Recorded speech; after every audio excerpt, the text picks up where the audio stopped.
नमस्ते दोस्तों, आपका हमारे चैनल पर स्वागत है। आज हम आरआरबी विथ नीरज पर आरआरबी एनटीपीसी 10 जनवरी 2021, आज तारीख 30 है। हमको लग रहा है कि आज तारीख 3 जनवरी है। 3 जनवरी के दिन हम 10 जनवरी 2021 शिफ्ट 2 का मॉक टेस्ट देंगे। लगभग 4000 स्टूडेंट अथवा यूजर्स ने ये मॉक टेस्ट दिया है। हम ये मॉक टेस्ट चालू कर रहे हैं, बड़े दिनों बाद हम मॉक टेस्ट दे रहे हैं। ये जीएस का मॉक टेस्ट है, तो आप भी मॉक टेस्ट दे सकते हैं। साथ में अगर आप टाइम निकाल के इस पूरे वीडियो को देख के अपनी सॉल्यूशन और एनालिसिस भी देख सकते हैं कि क्या आंसर रहेगा क्या नहीं। तो 10 जनवरी 2021 का शिफ्ट 2 का ये मॉक टेस्ट है दोस्तों। तो हम नेक्स्ट करके और अपनी लैंग्वेज हिंदी चुन के अपना मॉक टेस्ट चालू करेंगे। डिक्लेरेशन जो भी हम इसको एक्सेप्ट करना पड़ता है तो ही मॉक टेस्ट चालू होगा। I am ready to begin. तो चलिए दोस्तों, हम मॉक टेस्ट यहाँ पे चालू कर रहे हैं। आप देख सकते हैं कि 40 क्वेश्चन है और लगभग 30 मिनट मिलेगा, लेकिन 30 मिनट नहीं, हम कोशिश करेंगे कि इसको 10-15 मिनट में खत्म करें। पानी की कौन सी जो है ना पट्टिका भारत और श्रीलंका को अलग करती है? तो पाक जल संधि। ये तो बहुत आसान सा क्वेश्चन था, पाक जल संधि। पौधे को 5 समूह में विभाजित किया गया, निम्नलिखित में से कौन सा एक पौधों का समूह नहीं है? समझ गया ना? हाँ, तो ब्रायोफायरा, जिम्नोस्पर्म यानी कि टेरिडोस्पर्म, ये प्रोटोकार्डिटा नहीं है। प्रोटोकार्डिटा जो है ना, ये अलग पार्ट है।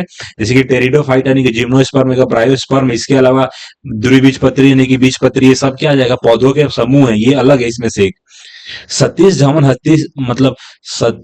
धवन अंतरिक्ष केंद्र आ जाएगा श्री हरिकोटा किस राज्य में स्थित है? जो सतीश धवन अंतरिक्ष केंद्र है ना, हरिकोटा जिसको बोला जाता है, तमिलनाडु। तमिलनाडु या आंध्रा, केरल में नहीं है, कर्नाटक में नहीं है। जितना मुझे कंफ्यूजन लग रहा है कि शायद तमिलनाडु, जो चेन्नई में तो और भी सब मतलब ज्यादा ही है। सतीश धवन हम आंध्रा के साथ जाना चाहेंगे। यानी कि प्राचीन काल में एक व्यक्ति को एक वस्तु के खिलाफ तोला जाता था, तो उस वस्तु के बराबर वजन दान के रूप में पेश किया जाता था। इस प्रथा को क्या कहते हैं? यानी कि नहीं बोलते हैं कि वजन में जितना सोना होगा या चांदी होगा उसको हम दान करते थे। तो तुला आएगा, जलीकट्टू आएगा, थिमिती आएगा, पुलिकली। मेरे को लग रहा है तुला भारी कहा जाएगा ना। तुला भार, अगर किसी का वजन करके जितना भी सोना चांदी दान में दिया जा रहा है। 1960 में भारत और पाकिस्तान के बीच में जल संधि कहाँ पे हुई थी? यानी कि भारत और पाकिस्तान की 1960 की जो जल संधि कराची में हुई थी, शायद कराची हो सकता है, क्योंकि ये पढ़ा हुआ है मेरे। अक्टूबर 2020 तक आ जाएगा। भारत के निम्नलिखित में से किस शहर में अभी तक एक परिचालन मेट्रो रेलवे प्रणाली नहीं है?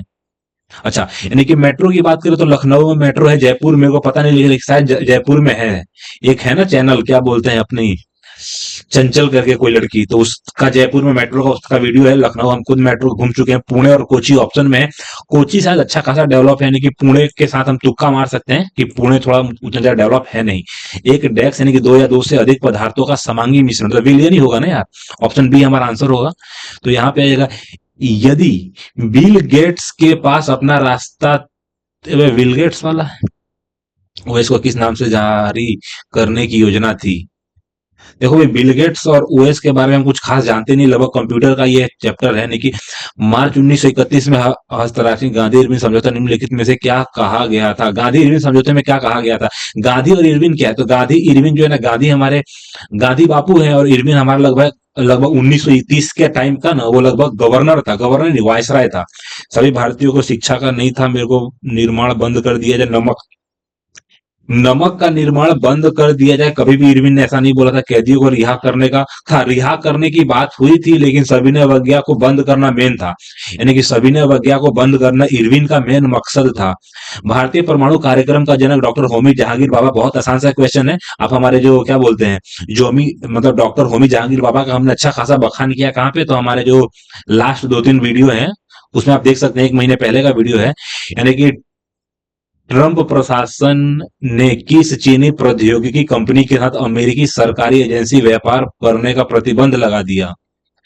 यानी कि बंद लगा दिया। ट्रंप सरकार ने किस चीनी प्रौद्योगिकी कंपनी के साथ अमेरिकी सरकारी एजेंसियों के व्यापार, अमेरिका के जो व्यापार पे प्रतिबंध किसने लगा दिया? तो वीवो फोन की कंपनी है, शियोमी है, जगह शाओमी भी फोन की कंपनी है, यानी कि हुआवेई, पता नहीं, ओप्पो। तो ट्रंप ने किसी पे प्रतिबंध लगाया है, तो मुझे लग रहा है 3 मोबाइल की कंपनी पे कौन प्रतिबंध लगाएगा, तो यानी कि हम बाय ऑप्शन ट्राई कर रहे हैं, वाइल्ड वेव यानी कि किस पंजीकृत यानी कि पहला डोमेन का नाम पता नहीं भैया, इसको हम स्किप करेंगे, पता ही नहीं है ना यार। अक्टूबर 2020 उपराष्ट्रपति कौन, तो वेंकैया नायडू हो सकते हैं। कोविड, देख रामनाथ कोविंद, कोविंद जो थे हमारे राष्ट्रपति थे, और हाल के टाइम में हमारे उपराष्ट्रपति यानी कि जगदीप धनखड़ है, उस टाइम वेंकैया नायडू थे। हमारा ऑप्शन ठीक है, इसमें कोई दिक्कत नहीं। अक्टूबर 20 में यानी कि भारतीय पुरुष हॉकी टीम के कप्तान मनप्रीत सिंह। देखिए हॉकी टीम तो हमारा क्या आएगी, मतलब स्पोर्ट्स के बारे में, हॉकी और मतलब क्रिकेट के बारे में अच्छा खासा नॉलेज चाहिए, तो मनप्रीत सिंह आ जाएगा। निम्नलिखित में से कौन सा उत्तर प्रदेश में एक स्मारक नहीं है, उत्तर प्रदेश में इमामबाड़ा लखनऊ में है, सारनाथ का स्तूप मतलब ये शायद प्रयाग के आजू बाजू का ही है, यानी कि फिर ताजमहल आगरा, यानी कि आराम से मतलब बाय ऑप्शन ट्राई कर सकते हैं ना, कि इमामबाड़ा लखनऊ में, सारनाथ भी यूपी में है, ताजमहल भी है, तो कौन सा यूपी में नहीं है, तो ये मकबरा जो है वो वाला नहीं है। प्रधानमंत्री जनधन योजना हमारे नरेंद्र मोदी की शुरुआत किसने की, अच्छा शुरुआती नरेंद्र मोदी ने की, तो एकदम बहुत आसान सा क्वेश्चन था ये। यानी कि मानुषी मानुषी चिल्लर ने किस देश में मिस वर्ल्ड 2027 का खिताब जीता, मानुषी जापान। मुझे लग रहा है कि जो मिस वर्ल्ड है, सबसे ज्यादा गोरे लोग जापान में, मतलब जापान में ही हुआ होगा मिस वर्ल्ड 2017, मुझे पता नहीं है, तो ये तो तुक्का है कि 2017 में मिस वर्ल्ड कहाँ हुआ था, कैसे पता चलेगा हम लोग को। विश्व का सबसे लंबा लिखित संविधान भारत का है, हमारे देश का, भारत यानी कि चीन अगर रूस यानी कि हमारे देश का ही संविधान है, यानी कि इस स्थानिक स्थानिक प्रजातियों पौधों और जानवरों की वे प्रजातियां हैं जो डेक्स हैं, समझ नहीं आया, स्थानीय प्रजाति, जैसे कि स्थानीय प्रजातियां पौधों जानवरों की वे प्रजातियां जो डेक्स हैं, किसी विशेष क्षेत्र में मिलती हैं, बहुत अच्छे स्वास्थ्य में, एक महामारी से पीड़ित, केवल जंगलों में पाई जाती है। देख स्थानीय प्रजाति जो है, स्थानीय प्रजाति जहां आप रह रहे हैं वहां पे रह रहे हैं उसी को बोलेंगे ना, जैसे कि स्थानीय, मेरे को स्थानीय जानवर किसको बोलूंगा, गाय भैंस को स्थानीय जानवर बोलूंगा, जंगलों में नहीं पाए जाते हैं, एक महामारी के पीड़ित नहीं, अच्छे स्वास्थ्य में है, ये कैसे बोलूंगा, ये सब हो ही नहीं सकता।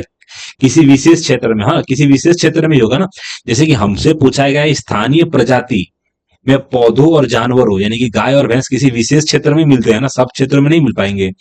निम्नलिखित में से किसने स्वदेशी आंदोलन के माध्यम से औपनिवेशिक शासन के उग्र विरोध का वकालत नहीं की, वकालत, विपिन चंद्र पाल, तिलक, नहीं बोलते हैं कि लाल बाल पाल जो थे ना, लाल बाल पाल उग्रवादी नेता थे, तो औपनिवेशिक शासन का उग्र विरोध, सबसे पहली बात उग्र विरोध के मामले में तीनों आएंगे, तो उग्र विरोध की वकालत नहीं की, तो चौथा ऑप्शन है लाल गोपाल, गोपाल कृष्ण गोखले को गांधी का राजनीतिक गुरु कहा जाता है, जो उग्रवादी नहीं थे, वो नरम मतलब गरम दल, नरम दल वाले नेता थे ना, ये तीनों गरम दल वाले हैं।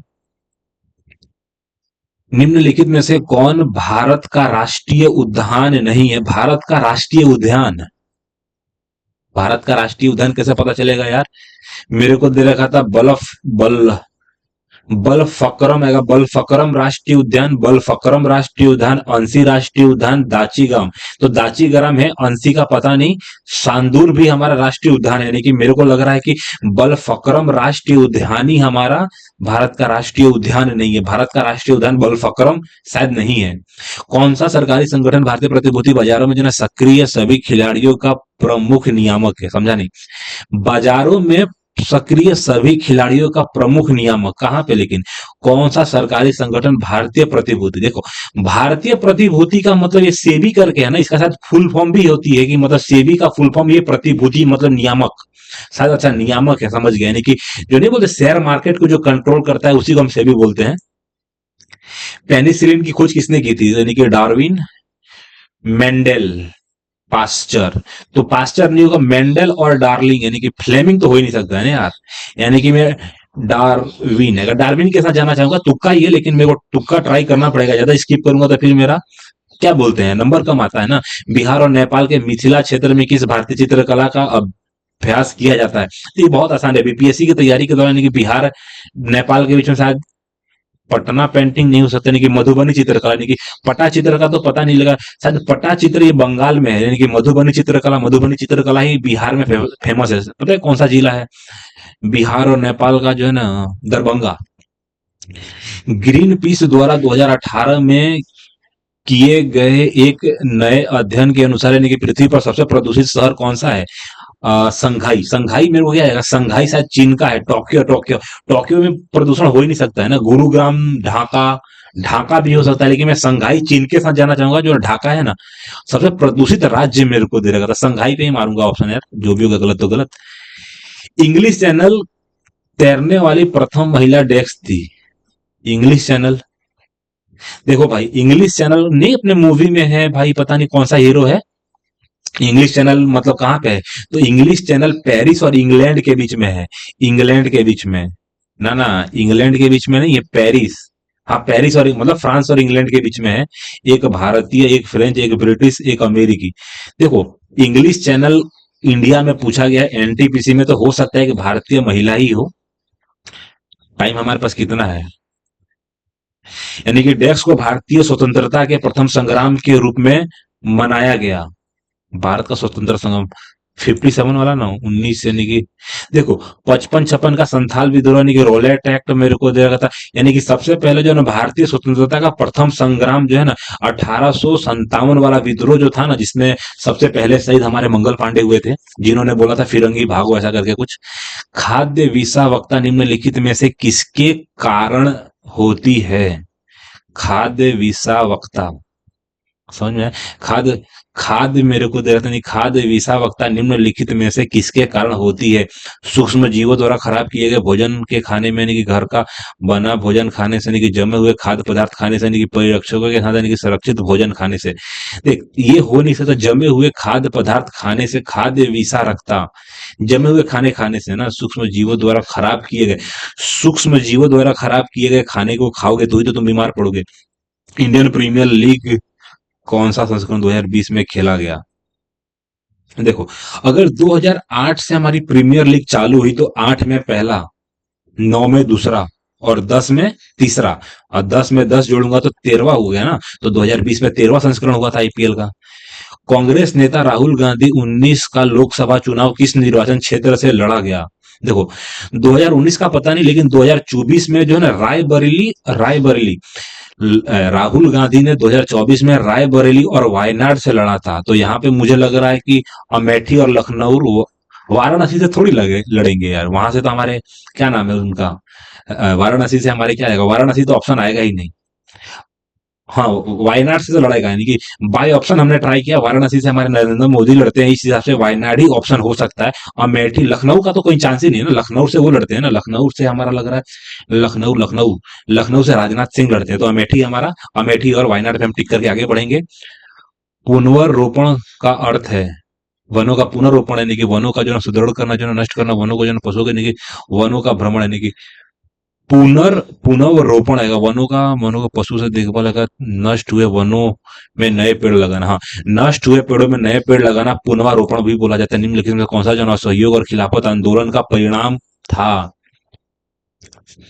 वकीलों ने न्यायालय में भाग लिया, छात्र सरकार द्वारा संचालित स्कूलों और कॉलेजों में गए, यानी कि मजदूर वर्ग कई कस्बा और शहरों में हड़ताल पर चले गए, यानी कि किसानों ने औपनिवेशिक अधिकार के लिए बहुत कुछ किया। किसानों ने मेरे को दे रखा था, सबसे पहले निम्नलिखित में से कौन आ जाएगा? असहयोग और खिलाफत आंदोलन का परिणाम था। शायद असहयोग आंदोलन में जो है ना वकीलों ने न्यायालय में भाग लिया, मजदूर कई वर्ग कस्बों और शहरों में हड़ताल पर चला गया। मुझे लग रहा है मजदूरों ने थोड़ी हड़ताल की थी, छात्र सरकार द्वारा ये तो होगा नहीं, किसानों ने, किसानों वाला आ सकता है। किसानों ने औपनिवेशिक अधिकारों के, अधिकारियों के लिए बहुत कुछ किया, ये तो हो ही नहीं सकता है। वकीलों ने न्यायालय में भाग लिया, यही मुझे लग रहा है, पर भाग लिए थोड़ी हो सकता है। मजदूर, मजदूर वर्ग कई कस्बों और शहरों में हड़ताल पर चले गए थे, मजदूर हड़ताल पे चले गए थे, यही हो सकता है हमारा। वर्ष 1982 की लड़ाई अगर अंग्रेजों की जीत के बाद अगर निम्नलिखित में से कौन सी घटना घटी? प्लासी, कोई नई इमारतें, यानी कि संस्था, ब्रिटिश ईस्ट इंडिया कंपनी ने व्यापार का विस्तार हुआ, यानी कि मद्रास, कलकत्ता और बॉम्बे बंदरगाह नष्ट किए गए, नहीं जगह लोग मद्रास, कलकत्ता, बॉम्बे औपनिवेशिक शहरों से दूर रहे। ब्रिटिश जो है ना, सबसे पहले जो है ना प्लासी का जब युद्ध हुआ तो ब्रिटिश व्यापार बढ़ गया था, यानी कि ब्रिटिश व्यापार बढ़ गया था। कोबोल, कोबोल का पूर्ण रूप क्या है? कोबोल का मतलब शायद स्किप करना चाहिए, क्योंकि कोबोल के बारे में तो पहली बार ही मैं पढ़ रहा हूँ, कि किस भारी धातु के उत्सर्जन को संबोधित करने के लिए 13 में जापान में मीना माता अभिसमय आयोजित किया गया था? भाई यार ये क्या पूछ दिया, जापान में 13 में क्या हुआ था मुझे कैसे पता चलेगा? 2019 में जो है एंटी सैटेलाइट यानी कि परीक्षण की सफलता के साथ यानी कि भारत किन अन्य देशों के साथ लीग में शामिल हुआ? देखो, अंतरिक्ष के मामले में जो है ना रूस, चीन और ब्रिटेन, ब्रिटेन का जो है ना, ब्रिटेन जो है हमारा इंग्लैंड, इंग्लैंड कुछ खास मतलब अंतरिक्ष के क्षेत्र में कुछ है नहीं, तो ब्रिटेन ब्रिटेन जहां जहां ऑप्शन काट दो। यानी कि रूस, रूस चीन फ्रांस हो नहीं सकता, अमेरिका रूस चीन हो सकता है, अमेरिका रूस चीन हो सकता है ना, क्योंकि फ्रांस हो गया और ब्रिटेन हो गया, उसके लिए तो अलग ही है ना यार। यही मुझे लग रहा है। आधुनिक अर्थशास्त्र का जनक किसे कहा जाता है? मनमोहन सिंह को। आधुनिक अर्थशास्त्र, मनमोहन सिंह आ जाएगा, Adam Smith, sorry sorry sorry sorry, आधुनिक अर्थशास्त्र का जनक आ जाएगा, स्मिथ को कहा जाता है। स्मिथ ने ना, स्मिथ पता नहीं कोई है जिनके बारे में मैंने इकोनॉमिक्स में पढ़ा हुआ है। निम्नलिखित में से जो ना कौन सी नदी अफ्रीका में नहीं है? नील अफ्रीका में नहीं है। तो जैसे कि नारंगी आ जाएगा, नाइजर, नाइजर भी अमेरिका, नाइजर भी अफ्रीका में, नील भी अमेरिका में। अमेजन जो है ना, अमेजन नदी जो है, अमेजन नदी दक्षिण अमेरिका में है, दक्षिण अमेरिका में है अमेजन नदी। किस नवरत्न कंपनी को प्यार से विजाग स्टील कहा जाता है? विजाग स्टील का मतलब समझ में आया क्या हो सकता है? विजाग स्टील, विजाग स्टील मेरे को दे रखा था भाई, पता नहीं, स्किप कर देता हूँ भाई। विजाग स्टील यानी कि राउरकेला, राउरकेला बोकारो स्टील, ये मुझे मतलब तुक्का तो नहीं मारूंगा यार। यानी कि वैश्विक शब्द का आविष्कार किसने किया? देखिए दोस्तों, यानी कि साइंस के क्वेश्चन जो आविष्कार से आते हैं वो मैंने कुछ ज्यादा पढ़े हैं नहीं, तो मैं मुझे लग रहा है कि शायद स्किप करना ठीक रहेगा।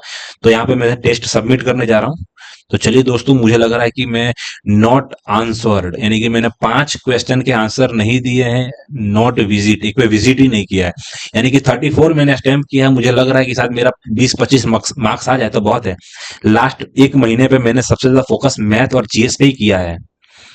मैथ का मेरा सिलेबस कंप्लीट हो चुका है। ओ हो, बढ़िया बढ़िया बढ़िया, यानी कि मेरे काफी क्वेश्चन गलत भी हुए हैं। यानी कि 34 मैंने अटेम्प्ट किया था, यानी कि 37, यानी कि लगभग 5-6 क्वेश्चन मेरे गलत हुए। कहीं लिख रहा है, देखिए दोस्तों, एवरेज स्टूडेंट के साथ अगर मैं अपना कंपेयर करूं तो उन सब लोगों ने 9 गलतियां की है और मेरी सिर्फ 5 गलतियां हुई है। यानी कि मैंने 6 स्किप किया है, 5 गलत, यानी कि मेरे 29 करेक्ट है। आप देख सकते हैं कि 29 जो है, 29 मेरे आंसर करेक्ट हैं और एक्यूरेसी भी मेरी अच्छी खासी है। टाइमिंग मैंने नो डाउट एवरेज लोगों के साथ हो। टॉपर जो भाई साहब हैं उन्होंने 37 राइट किया है, 15 मिनट लिया, और हमने भी 15 मिनट के अंदर ये मॉक टेस्ट दे दिया है। तो चलिए दोस्तों, आप भी मॉक टेस्ट देते रहिए, बड़े दिनों बाद हम मिले, आज के बाद हम मॉक टेस्ट देते रहेंगे। आप भी ऐसे ही एनालिसिस और मॉक टेस्ट देते रहिए और हमारा सॉल्यूशन देखिए, काफी अच्छा सॉल्यूशन हम प्रोवाइड कर रहे हैं आपके लिए। तो आज हमारा 27.35 मार्क्स आया हुआ है, आप देख सकते हैं। रैंक की बात करें तो हमारा 280 रैंक आया है 4000 स्टूडेंट के बीच में। आपको हमने बोला ही था कि 4000 स्टूडेंट ने ये मॉक टेस्ट दिया था। तो चलिए दोस्तों, जय हिंद, जय भारत, मिलते हैं नेक्स्ट मॉक टेस्ट में।